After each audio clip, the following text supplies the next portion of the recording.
Om Swastiastu. Assalamualaikum warahmatullahi wabarakatuh. Shalom, namo buddhaya, dan salam sejahtera bagi kita semua. Perkenalkan, nama saya Randy Aditya Saputra dengan NIM 220553163. Di sini saya akan menjelaskan glass and ceramic process dengan dosen pengampu Profesor Dr. Cokorda Gede Tirtanindya SDMT. Untuk sumber literatur yang saya gunakan yaitu Manufacturing Process.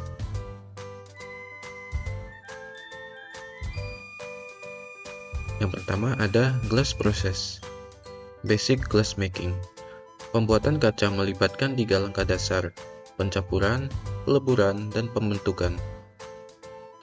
Pencampuran adalah persiapan campuran pasir dan oksida stabil, semuanya dalam bentuk butiran halus. Peleburan melibatkan pemanasan campuran dan mengubahnya menjadi cairan dan untuk lebih menyatukan berbagai bahan. Pembentukan adalah pembuatan objek atau produk yang berguna dari campuran cair sebelum benar-benar mengeras. Proses ini dapat dilakukan baik secara batch maupun aliran kontinu, yang terakhir digunakan dalam situasi produksi massal. Biasanya, operasi pembentukan dilakukan segera setelah pembuatan kaca dasar, dengan kaca cair didinginkan untuk meningkatkan viskositasnya agar bisa dibentuk. Raw material. Pasir silika Si02 adalah bahan paling umum dalam pembuatan kaca dan memiliki ketahanan yang sangat baik terhadap serangan kimia, ekspansi termal, serta tahan terhadap devitrifikasi atau kristalisasi yang mengganggu sifat optik dan mekanik. Namun dalam keadaan murni, pasir silika sulit diolah karena suhu lelah yang tinggi dan viskositas tinggi saat meleleh. Berbagai oksidasi lain ditambahkan silika untuk meningkatkan kelayakan proses strip memodifikasi sifat kaca yang dihasilkan. Saat membuat kaca soda lime, varietas yang paling umum bahan-bahannya terdiri dari sekitar 73% pasir SiI02, sekitar 14% soda abu atau natrium karbonat Na2CO3, dan sekitar 13% batu kapur CaCO3. Oksida natrium atau Na2O adalah agen fluks yang efektif, yaitu cara untuk menurunkan suhu leleh. Tetapi, jika berlebihan dapat menghasilkan kaca yang larut dalam air. Oksida kalsium atau kapur bakar CaO meningkatkan kekerasan dan ketahanan kaca terhadap kelembapan. Alumina Al2O3 meningkatkan daya tahan dan mengurangi ekspansi termal. Oksida kalium K2O dan potas meningkatkan daya tahan dan membantu mencegah devitrifikasi yang memiliki efek merugikan. Bahan kaca lainnya meliputi boraks atau asam borak untuk oksida boron B2O3, fluorspar CaF2, litharge atau oksida timbal PbO, karbonat barium BaCO3, oksida magnesium MgO, oksida seng ZnO, dan bahan anorganik lainnya sebagai merupakan pewarna. Kaca culet atau kaca sisa pabrik atau kaca daur ulang dapat ditambahkan ke campuran. Ini memberikan efek fluks dan mengurangi energi yang dibutuhkan untuk peleburan. Coloring materials. Kaca diberi warna dengan menambahkan sejumlah kecil, biasanya kurang dari 0,5%, oksida logam tertentu atau senyawa logam lainnya ke dalam adonan kaca. Tembaga menghasilkan biru muda, kromium hijau dan kuning, besi hijau kebiruan atau coklat kekuningan, kobalt biru pekat, nikel coklat keabu-abuan, kuning, hijau, biru atau ungu, tergantung pada matriks kaca. Neodymium ungu kemerahan, mangan ungu, vanadium hijau atau coklat. Batching melibatkan penimbangan, penggilingan sesuai kebutuhan, dan pencampuran untuk menghasilkan muatan tungku kaca. Campuran yang dapat dilelehkan untuk memberikan komposisi yang diinginkan. Kontrol kualitas, termasuk analisis kimia, harus dilakukan sebelum langkah-langkah ini untuk memastikan bahwa setiap bahan mentah memiliki komposisi yang tepat dengan kadar pengontrol dalam batas yang diperbolehkan. dan memiliki ukuran butir yang sesuai. Ukuran butir atau partikel penting dan harus dikendalikan agar bahan tidak terpisah selama pencampuran, penyimpanan, dan penanganan, serta agar dapat meleleh dengan baik. Melting atau melelehkan bahan kaca, yang dikenal sebagai batch, memungkinkan semua bahan tercampur sepenuhnya untuk menghasilkan kaca dengan sifat yang diinginkan dan menyiapkan kaca untuk dibentuk. Suhu leleh yang umum berkisar antara 2640 hingga 2900 derajat Fahrenheit, 1450 hingga 1600 derajat Celcius.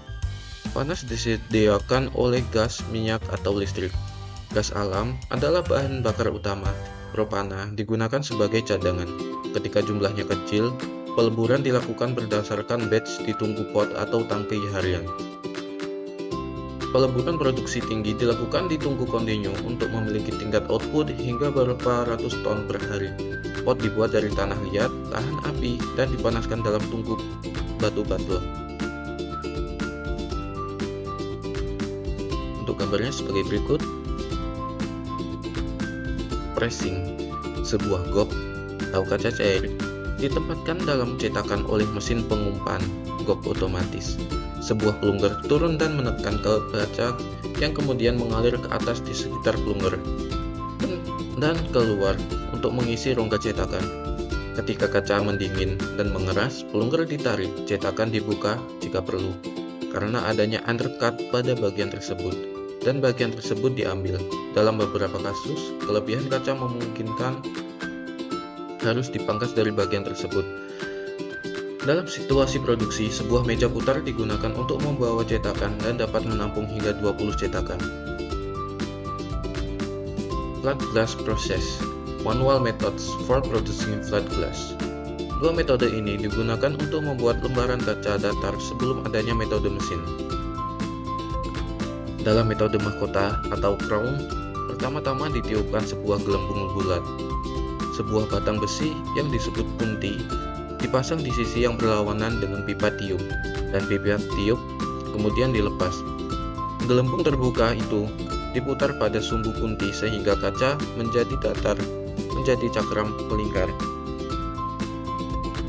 Setelah didinginkan, area yang paling halus dari cakram melingkar dipotong menjadi kaca jendela berbentuk persegi panjang.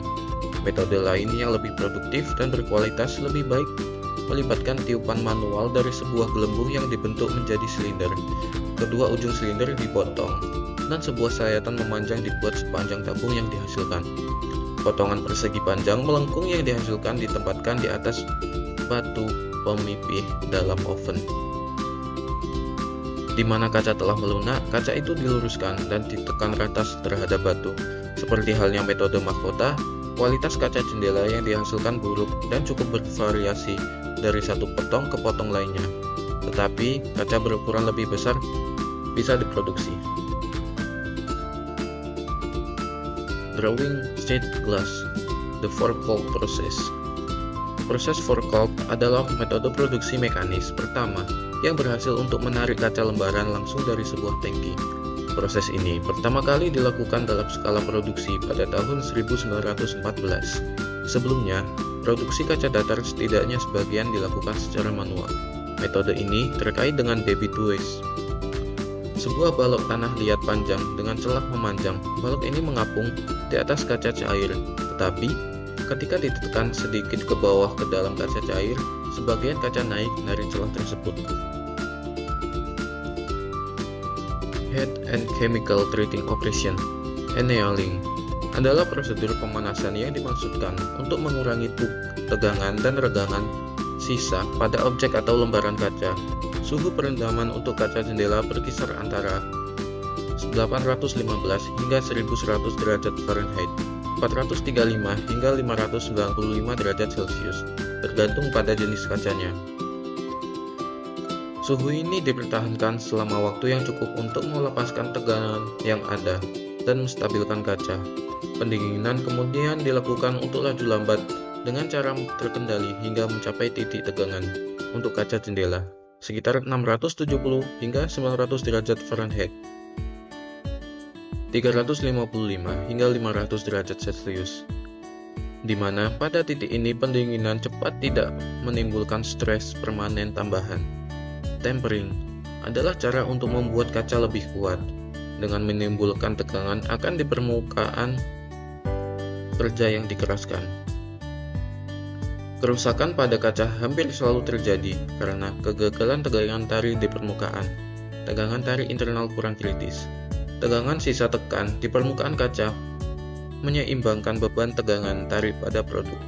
Penguatan dengan menimbulkan tegangan ini dapat meningkatkan tegangan yang diperlukan untuk memecah bagian kaca sebesar faktor 2,5 hingga 3,5. Secondary finishing and decorating operation. Bending and sagging. Kaca datar dibengkokkan untuk memberikan kelengkungan pada aplikasi arsitektur dan otomotif. Salah satu metode adalah pembengkokan gravitasi, yang hanya menggunakan cetakan satu bagian. Lembaran kaca datar diletakkan di atas permukaan cetakan terbuka yang memiliki bentuk yang diinginkan untuk bagian jadi. Baik cetakan maupun kaca yang berada di atasnya dipindahkan menggunakan conveyor roll melalui terowongan pemanas yang memanaskan benda kerja hingga mencapai suhu yang diinginkan. Kaca yang dipanaskan akan melengkung menyesuaikan bentuk cetakan. Kaca dan cetakan kemudian berjalan bersama melalui proses pendinginan cepat atau penuaan. Kadang-kadang, pemanas lokal atau kompor gas atau elemen pemanas listrik diletakkan untuk memberikan panas tambahan pada area yang membutuhkan lekukan lebih tajam. Metode ini digunakan untuk produksi bentuk cekung dan segmen silindris dari kaca datar, serta dalam pembengkokan batang pipa. Pendekatan lain setelah kaca dipanaskan hingga suhu pembengkokan yang sesuai adalah meletakkan lembaran kaca di antara dua keramik yang sesuai, yang menekannya hingga bentuk yang diinginkan. Untuk gambarnya sebagai berikut. Polishing merupakan tahap akhir dari operasi penggerindaan yang tujuannya adalah untuk lebih memperhalus permukaan benda kerja yang telah digiling. Abrasif halus dan longgar digunakan dengan air sebagai pendingin.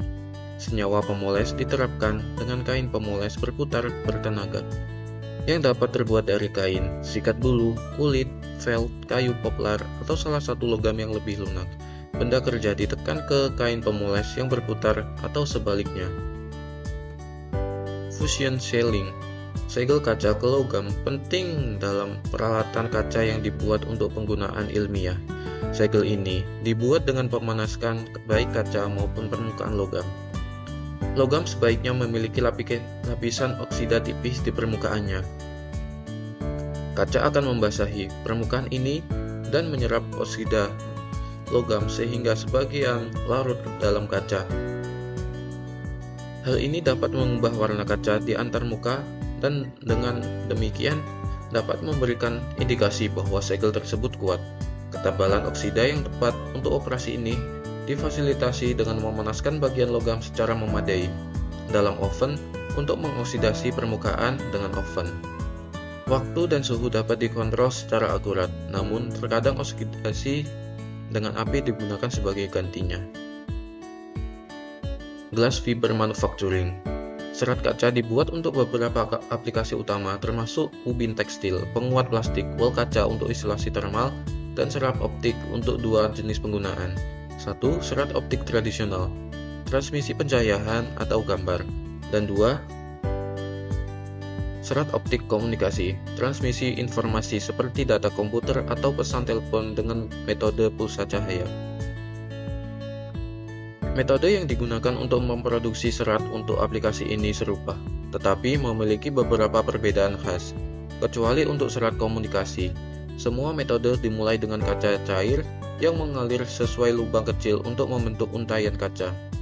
Semua metode memiliki cara untuk menipiskan untaian, mengurangi diameternya menjadi serat yang berguna. Serat untuk transmisi data optik dan sebagian besar untuk aplikasi tekstil ditarik menjadi uraian kontinu, sedangkan yang untuk isolasi dibuat menjadi untaian diskontinu. Mechanical drawing of continuous textile fiber. Kaca leleh mengalir dari banyak lubang kecil pada bushing platinum di bagian bawah forehead dan ditarik menjadi serat hingga diameter 4 hingga 20 mikron. 0,00016 hingga 0,00079 inch. Kaca juga dapat berasal dari manik-manik kaca yang dilelehkan kembali ke dalam tungku listrik. Untuk mencapai diameter yang kecil, serat ditarik dengan kecepatan lebih dari 5000 feet atau 1500 meter per menit. Lapisan organik diaplikasikan sebagai pelapis pelindung, dan serat dikumpulkan menjadi satu untayan dan dililitkan pada tabung untuk proses lebih lanjut. Kaca yang mengalir dari bushing langsung ditiup dengan udara untuk menipiskannya menjadi serat panjang yang terputus-putus. Serat ini jatuh ke drum pengumpul yang berputar, dari mana mereka ditarik dan digabungkan menjadi satu untai multifilament kontinu. Steam blowing. Aliran kaca cair yang mengalir dari tangki peleburan melalui bushing platina seperti saringan ditempatkan oleh semburan uap. Semburan tersebut mendekati aliran kaca pada sudut kecil dan mendorongnya dengan kecepatan lebih tinggi, menyebabkan kaca ditarik menjadi serat yang lebih halus. Jika semburan uap cukup kuat, serat akan terpecah menjadi panjang yang lebih pendek. Kekuatan semburan uap menentukan seberapa tidak berkesinambungan dan halus serat akhir yang dihasilkan. B. Keramik process. The nature of ceramic. Bagian keramik keras sangat tahan terhadap bahan kimia dan korosi, kuat terhadap tekanan, tidak mudah terbakar, biasanya bersifat dielektrik, dan dapat digunakan pada suhu tinggi. Mereka adalah kaca dan biasanya rapuh serta memiliki kekuatan tarik yang terbatas. Sebagian besar memiliki struktur kristal. Keramik dapat diklasifikasikan ke dalam kelompok berikut. 1. Barang-barang keramik putih yang mencakup porselen, ubin, barang tanah liat, isolator listrik, dan komponen lainnya, bagian mekanis, dan porselen. Bahan tahan api, bata, dan barang lainnya yang tahan panas dan bersifat isolasi. Produk tanah liat struktural seperti bata, pipa, tanah liat, dan ubin. Enamel kaca untuk melapisi baja, besi tuang, dan logam lainnya, dan kaca. Keramik materials bersifat anorganik dan non-logam. Bahan baku keramik tradisional, tanah liat, terutama terdiri dari silika Si02 dan alumina Al2O3.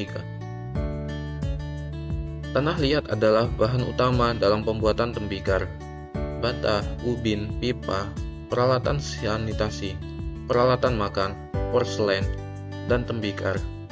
Kuarsa dan feldspar sering ditambahkan ke dalam tanah liat. Air ditambahkan sebagai ketentuan dalam pembentukan keramik dibuat dari oksidasi, karbida, natrida, silikat, kordierit, leleh, dan titania.